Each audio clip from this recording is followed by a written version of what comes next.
Hello student, आज का हमारा टॉपिक है दलित इन इंडिया। तो पहले आपको बताएं दलित वर्ग से क्या अभिप्राय है, दलित क्या है।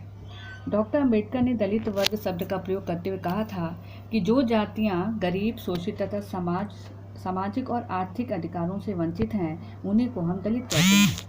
इस कथन से स्पष्ट होता है कि दलित शब्द से हमारा अभिप्राय उन लोगों से है जो उच्च जातियों द्वारा सामाजिक, आर्थिक और धार्मिक रूप से शोषित होने के कारण, तरह तरह के अभावों के कारण गरीबी के निम्नतम स्तर पर हैं। अब मैं आपको इस टॉपिक से रिलेटेड कुछ एमसीक्यूज दे रही हूँ। तो चलिए आइए, जिसमें पहला है, भारत में अस्पृश्यता की परंपरागत अवधारणा का संबंध निम्नलिखित में से किससे है। पहला ऑप्शन है पवित्रता अपवित्रता की अवधारणा से, दूसरा है वैदिक हिंदू धर्म से, तीसरा है पुरुषार्थ की अवधारणा से और चौथा है अध्यात्मवादी विश्वासों से। नेक्स्ट आता है, भारत में आज उन जातियों को दलित कहा जाता है जो, पहला ऑप्शन है अत्यधिक गरीब हैं, दूसरा मानवीय अधिकारों से वंचित हैं, तीसरा शारीरिक श्रमों के कारण आजीविका करती हैं, चौथा है परंपरा द्वारा शोषित हैं। उसके बाद आता है, वर्तमान में दलित जातियों का अभिप्राय किन जातियों से है। पहला अनुसूचित जातियों से, दूसरा शूद्र वर्ण से संबंधित सभी जातियों से, तीसरा अत्यधिक निर्धन जातियों से, चौथा है अनुसूचित जातियों तथा जनजातियों से। अब चौथा आता है, राष्ट्रपति के आदेश से भारत में पहला पिछड़ा वर्ग आयोग नियुक्त किया गया, जिसमें पहला है सन 1949 में, सन 1953 में, सन 1965 में और सन 1956 में। इसके बाद आता है, सन 1953 में नियुक्त प्रथम पिछड़ा वर्ग आयोग के अध्यक्ष थे। पहला ऑप्शन आता है श्रीमन नारायण, दूसरा आता है श्री नारायण गुरुस्वामी, तीसरा काका कालेलकर और चौथा आता है ठक्कर बापा।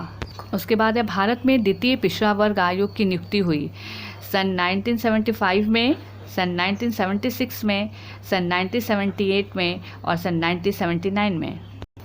उसके बाद आता है, द्वितीय पिछड़ा वर्ग आयोग के अध्यक्ष कौन थे। पहले में आता है बीपी मंडल, दूसरा बीपी सिंह, तीसरा काका कलेलकर, चौथा आचार्य जुगल किशोर। इसके बाद आता है, अन्य पिछड़े वर्गों के चयन के लिए पिछड़ेपन का आधार क्या होना चाहिए। पहला होता है व्यक्तिगत निर्धनता, दूसरा जाति को, तीसरा अपवित्र व्यवसाय को और चौथा सामाजिक पृथकता को। इसके बाद आता है, भारत में केंद्र सरकार द्वारा अन्य पिछड़े वर्ग के लिए आरक्षण की व्यवस्था लागू की गई। अब आप बताइए किस सन में लागू की गई, जिसमें पहला आता है सन 1992 में, दूसरा आता है सन 1994 में, देन 1993 में और 1995 में। अब उसके बाद जो अगला प्रश्न है वह, निम्नलिखित में से जनजातियों को किस नाम से संबोधित नहीं किया जाता। वंस अगेन रिपीट, निम्नांकित में से जनजातियों को किस एक नाम से संबोधित नहीं किया जाता। पहला ऑप्शन है आदिवासी, दूसरा है आदिम जाति, तीसरा वन्य जाति, चौथा अनिवासी। इसके बाद आता है, भारत के निम्नलिखित में से किस राज्य में जनजातियों का प्रतिशत कम है। पहला ऑप्शन आता है हरियाणा, दूसरा उत्तर प्रदेश, तीसरा बिहार और चौथा कर्नाटक। नेक्स्ट उसके बाद आता है, भारतीय स्त्रियों की निम्न स्थिति का आधारपूर्ण कारण, जिसमें पहला ऑप्शन है अंग्रेजों की नीति, दूसरा है संयुक्त परिवार की संरचना, तीसरा है मातृ सत्तात्मक अवस्था और चौथा है औद्योगिकीकरण। नेक्स्ट आता है, किस वर्ष को अंतर्राष्ट्रीय महिला वर्ष के रूप में घोषित किया गया। सन 1970, सन 1975, सन 1981 और देन 1990।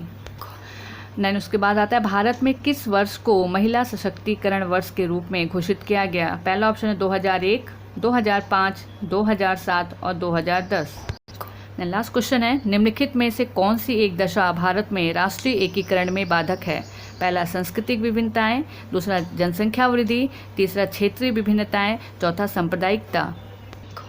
आशा है कि इस सारे एमसीक्यूज़ के आंसर्स आपको मालूम होंगे। ये मेरे द्वारा पढ़ाया गया लेसन है और इसके क्वेश्चंस करके आंसर्स मुझे भेजें।